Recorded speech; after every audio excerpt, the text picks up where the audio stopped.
l-għodwa tajba l-kulħadd. Fl-isem tal-Missier u tal-Iben u tal-Ispiritu Sant. Il-grazzja ta' Sidna Ġesu Kristu li mħabba tal-Alla l-Missier u l-għaqda fl-Ispiritu Santu tkun magħkom il-koll.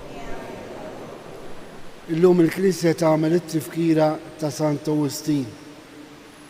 Wieħed mill-kbar mis-sirrijiet tal-Knisja tal-ewwel żminijiet fejn kien bniedem ma kienx reliġjuż. Iż-żożija għaddija fid-titolazzjoni, però l-mulej sejjaħna. U Sant Awustin huwa kbir għat-tagħlim kbir li tal-Knisja li għadu validu sal-lum. Ejja bl-interċessjoni tiegħu inħallu l-mulej idawwa l-moħħna biex ikebbes qalbna b'imħabba biex nimxu warajh u nimxu warajh bis-serjetà. Għan-nuqqasijiet tagħna nitolbu maħfra.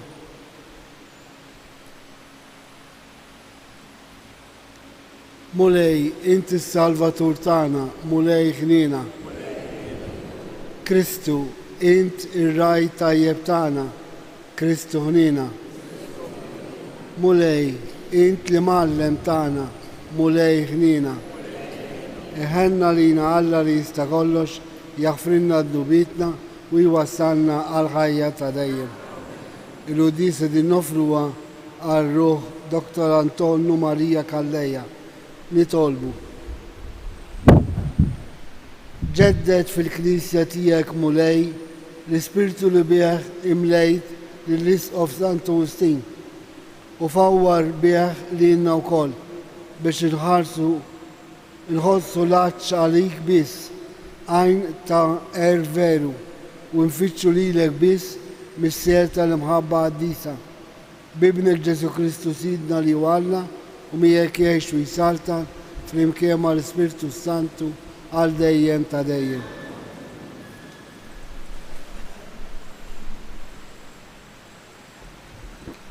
Eluq tat-tieni Ittra ta' San Pawl Apostlu lit Tessaloniki. Ħuti, fl-isem tal-mulej Ġesu Kristu, nordnalkom li żommu ruħkom il-bogħod mill-aħwa kollha li jgħixu flas u li mhumiex jimxu skont it-tradizzjoni li ħadtu minn għandna. Intom stess tafu kif jeħtieġ li timxu fuq l-eżempju tagħna. Aħna ma tażżinniex meta konna fostkom. Il-ħobs li kilna ħadd ma tawulna b'xejn, imma lejl u nar ħdimna u tħabatna u batejna biex ma nkunu ta' pis għal ħadd minnkom. Imxejna hekk mhux għax m'għandniex dritt li żommuna intom, imma ridna nagħtukom eżempju biex timxu fuqu. Meta konna fostkom, aħna ordnajnilkom li jekk xi ħadd ma jridx jaħdem, dan anqas m'għandu jiekol. Jagħtikom is-sliem il-mulej ta' sliem innifsu dejjem u f'kollox. Il-mulej magħkom ilkoll. Dini t-tislima tiegħi bidi stess, Pawlu. Dini l-firma f'kull ittra tiegħi kif nikteb jien. Il-grazzja ta' Sidna Ġesu Kristu tkun magħkom ilkoll. Il-kelma tal-mulej. Salm responsorjali. Ħieni kull min jibża mill-mulej.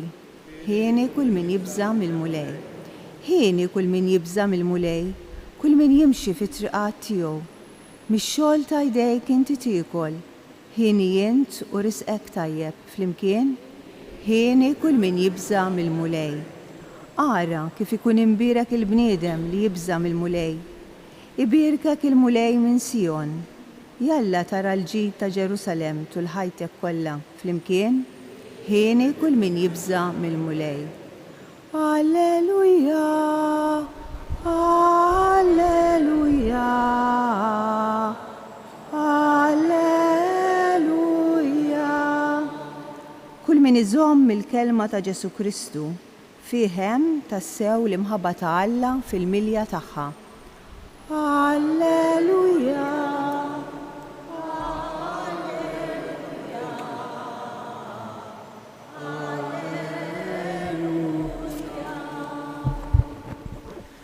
Il-mulej magħkom. Qari mill-Vanġelu skont San Mattew. Dak iż-żmien Ġesu waqt li kien qiegħed jitkellem qal: ħażin għalikom intom kittiba u Fariżej u ċuħ boħra. Qiskom oqbra mbajda, minn barra jidhru sbieħ u minn ġewwa mimlija għadam tal-mejtin u kull xorta ta' ħmieġ. Hekk intom minn barra tidhru tassew ġusti quddiem il-bnedmin, waqt li minn ġewwa kolkom ipokrizija u ħażen. Ħażin għalikom intom kittiba u Fariżej u ċuħ boħra. Intom tiblu l-oqbra lill-profeti, iż-żejnu l-monumenti tal-ġusti u tgħidu: kieku konna fi żmien missirijietna ma konniex nissiebu magħhom u nxerdu d-demm il-profeti. U bekk wieħedkom tagħtu xhieda li intom uliet il-qattila tal-profeti. Mela issa komplu sal-aħħar dak li bdew missirijietkom. Il-kelma tal-mulej.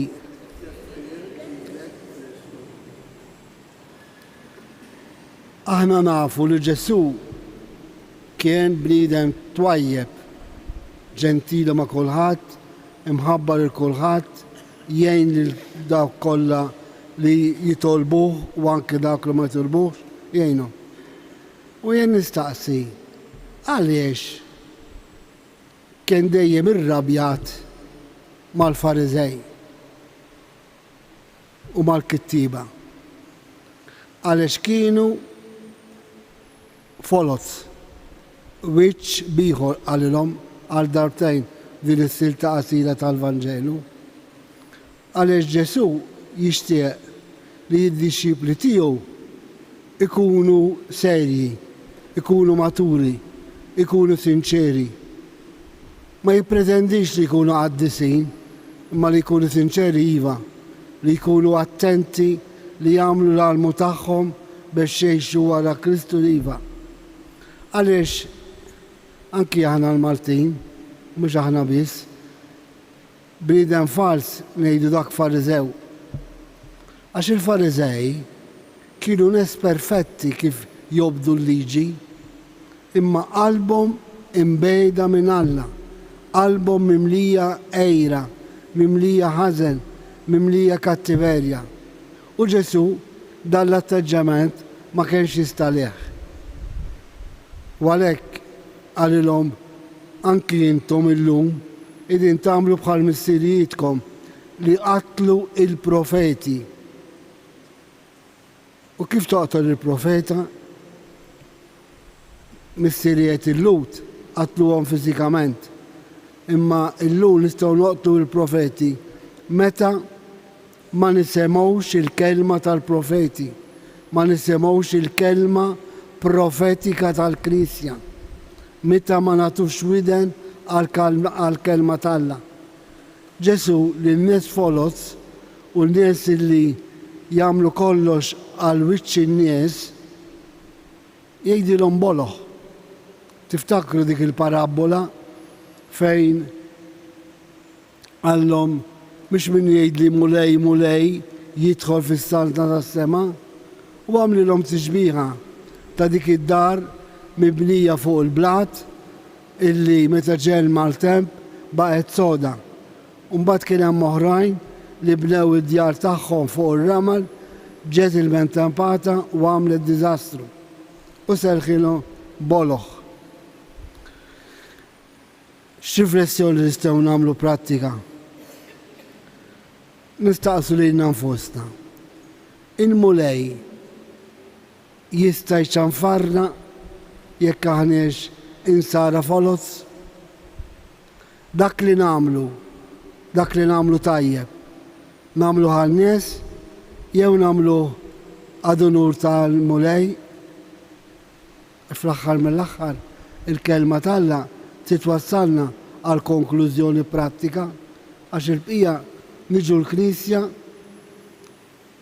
u ma jbidlilna xejn. Imma l-kelma tal-Alla, speċjalment aħna li għandna privileġġ li nisimgħu l-qoddes kuljum, Minn ġenb hemm grazzja li nisimgħu l-kelma t'Alla. U mill-ġenb ieħor jista' jkun hemm dik l-abitudni li jien imur il-Knisja u la nisma' u la nitlob immur. Immur għax is-soltu mmur. Anke hawnhekk Ġesu jista' jċanfarna għaliex il-kelma tiegħu li twassilna l-Knisja permezz tal-liturġija hija kelma ta' mħabba. U Alla jixtieq li l-imħabba tiegħu tkun fil-qalb tagħna, tkun fina. Għalhekk jixtieq minna li nkunu llum insara maturi u serji biex ma nkunux uċuħ boħra u nkunu imċanfrin minn mulej. Inħallu għalhekk l-Ispiritu t'Alla jaħdem fina, idawwa l-moħħna u jkebbes il-qalbna b'imħabba biex ngħixu kif jixtieq il-mulej. Għax tgħix kif jixtieq il-mulej huwa dejjem taġid kbira lina. Il-kmandamenti mhumiex għal Alla, ma l-kmandamenti huma taġid għalina. Jekk nobduhom, jekk ngħixuhom, aħna nħossuna ferħanin u nkunu f'relazzjoni tajba mal-mulej. Għalhekk Jalla il-mulej bl-interċessjoni ta' Sant Agustin jarrafna l-erf tiegħu tal-kelma biex ngħixu bħala insara.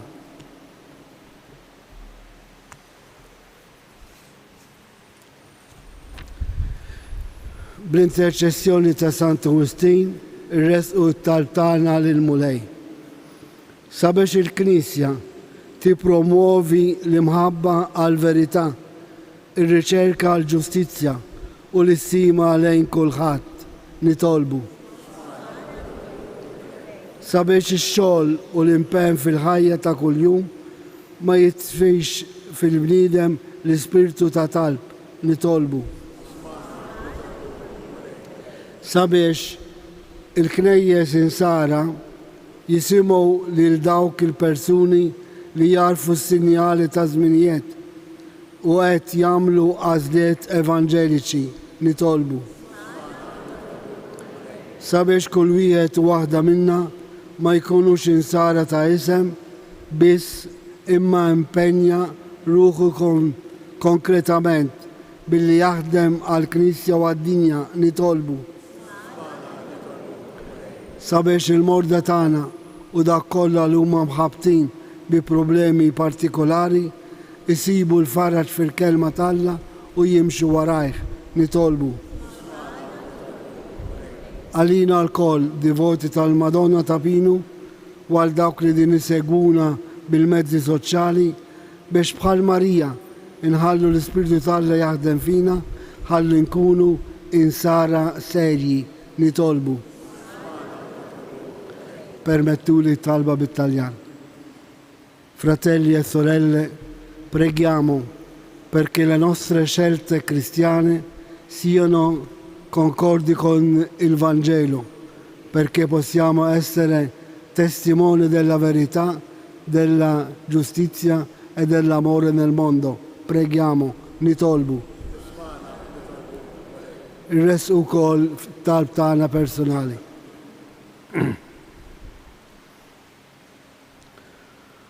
U Alla li tara xem moħbi fil-qalb bijet minna kull ipokrezija u għatina li naqduk qalb safja u sinċera bi Kristu Sidna.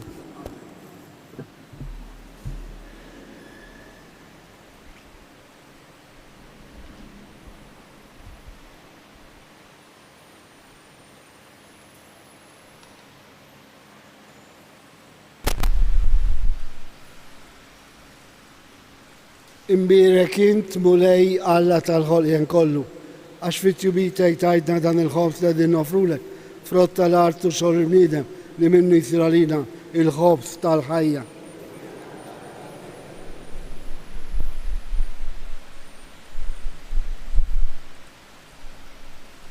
Bil-misteru ta' dan l-ilma u l-inbit, jildu sehem fin-natura divina ta' Kristu kif hu jissieħeb magħna fin-natura tagħna il-bnedmin.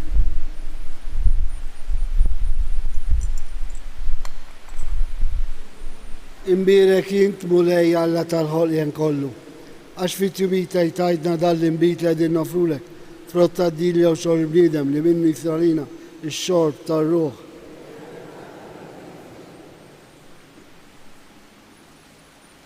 Itolbu ħuti biex is-sakrifiċċju tiegħi u tagħkom ikun joġob lill-Alla l-Missier li jista' kollox.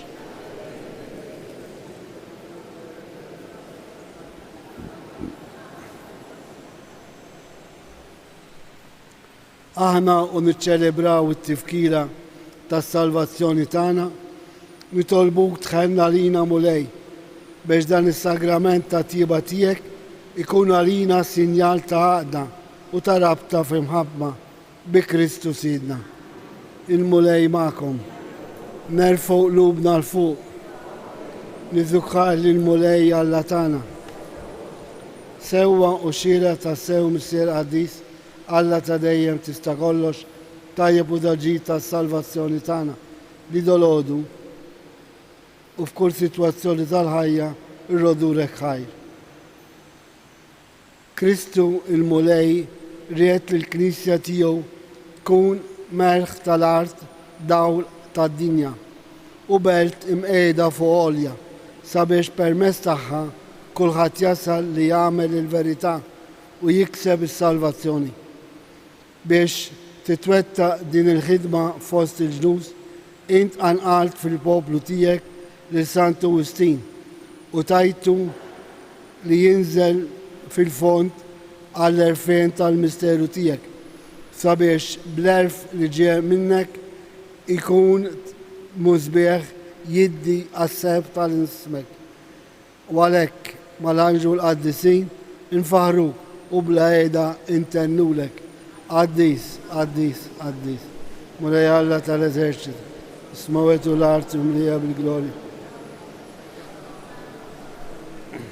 Mbirek minn ġej fisem il-mulej u salna fil-għolida. Qaddis ta' sewint mulej inti lajn ta' kull dusija. Qaddes għalhekk nitolbuk dal-offerti bil-barka tal-Ispirtu tiegħek biex isiru għalina il-ġisem u d-dam ta' Sidna Ġesu Kristu. Li meta kien se jingħata biex minn rajħ ibati ħal ħobs, ratt il-ħaj, qasam tal id-disċipli tiegħu u qal: ħudu u kulu il-kol minn dan, għax dan huwa ġismi li jingħata għalikom.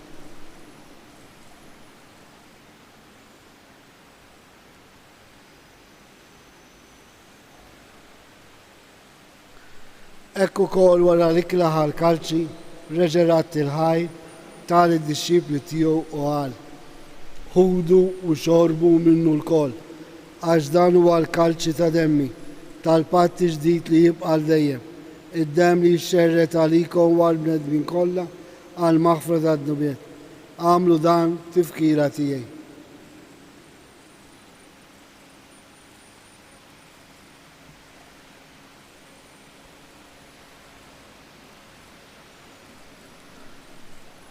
Danu il-misteru tal-fidi, inħabru l-mettijek muli.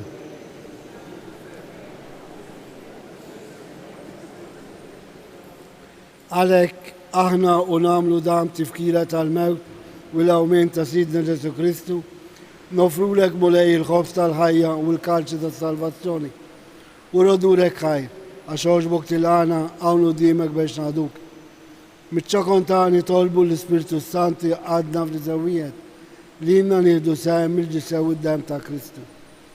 Ftakar mulej fi knisja tiegħek imxerda mad-dinja kollha, wettaha fl-imħabba flimkien mal-Papa Franċesku, mal-Isqof tagħna Anton, mal-Ministri u l-poplu li jint ksibt għalik.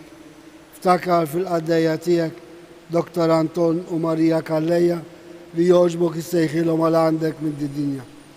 Ftakar fħutna dawk li raqdu bit-tama tal-awmien, ftakar fil-mejtin kollha, daħħalhom quddiemek fid-dawl tas-seb tiegħek. Ħen għalina l-kol nitolbuk, għatilina wkoll il-wirt tal-ħajja ta' dejjem, flimkien mal-Verġi mqazzhom Malla Marija, San Giuseppe, l-Apostli, Sant Awustin, San Ġorġ Preka u l-Qaddisin kollha li jgħixu fil-biberija tiegħek sa mill-bidu tad-dinja. اعمل اللي ماخذ من فاروق ونسبقوك جيسو كريستو ابنك. بكريستو مع كريستو وفي كريستو يناتا ليلك alla missiele ti stagollar flimkien mal Spiritu Santo kul ġew glorja għal dejjem ta' dejjem. Il-mulej Ġesu għarrafna li Alla l-missier verament iħobna. Ejjew din it-talba nagħtu kelma lill-Alla biex inkunu insara maturi biżżejjed biex nagħtu xhieda tal-fidi tagħna. U għalhekk inkomplu li tolbu missierna li jinti bismawek jitqaddes ismek tiġi saltnatek ikun li tritin kif is-sema jgħidha fl-ard. Ħobżna ta' kuljum għatina llum għafrinna d-dubin bħalma nafru l-minu ħati għalina la ddaħħalniex fid-diġġejb iż-żarizm.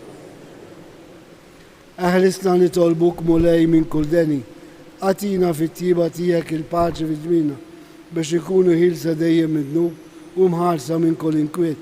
Aħna u nistennew u nittamaw ilena u l-miġġa tas-Salvatur tagħna Ġesu Kristu. Mulej Ġesu Kristu, li għedt l-apostli tiegħek inħallilkom islem, nagħtikom islem tiegħi. La tħares lejn id-dnub tagħna, iżda ħares lejn il-fidi tal-Knisja tiegħek. Għatija slem u l-għaqda li jinsrit fija, int li tgħix fis-saltan għal dejjem ta' dejjem. Il-paċi ta' Ġesu tkun dejjem magħkom. Għatu sinjal ta' paċi lil xulxin. Il-ġisem u d-dem ta' Kristu f'dan il-kalċi li ser nitqarblu ikun jiswilna għal ħajja ta' dejjem. Ħarruf Alla li tneħħid minnu.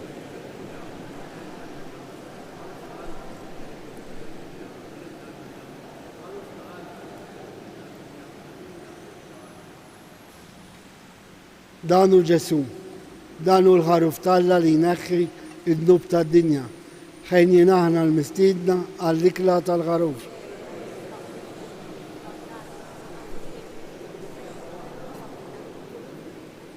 Il-ġisem ta' Kristu jħarisna l-ħajja ta' dejjem.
Grazzi, Signor Alla, gloria al Messie, l'Ibn u l-Spiritu Santu.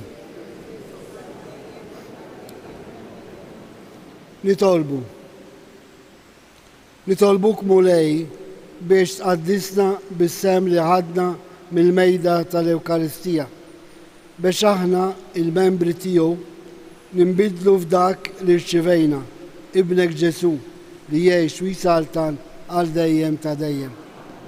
Qabel il-barka tal-aħħar ngħidu talba l-Madonna ta' Binu flimkien, impoġġu l-intenzjonijiet kollha tagħna ma' xulxin u l-Malija tatina mhix dak li nitolbuha biss, imma tatina dak li neħtieġu għas-serenità ta' ħajjitna f'isem il-mulej. Din hija l-qdusija, din hija d-devozzjoni li taqadna mal-mulej f'kull sitwazzjoni li nkunu. Għalhekk devozzjoni u bimħabba nitolbu u ngħidu flimkien.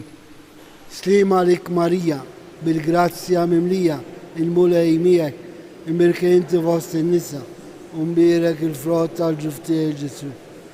Qaddisa Marija Alla, tloba lina metinbin, issa fis-sija tal-mewt tagħna. Amen. Il-mulej magħkom. Iberikkom Alla li jista' kollox, il-Missier, l-Ibn u l-Ispiritu Sant. Morru għejxu il-paċi ta' Kristu. Il-ġurnata tajba li kulħadd.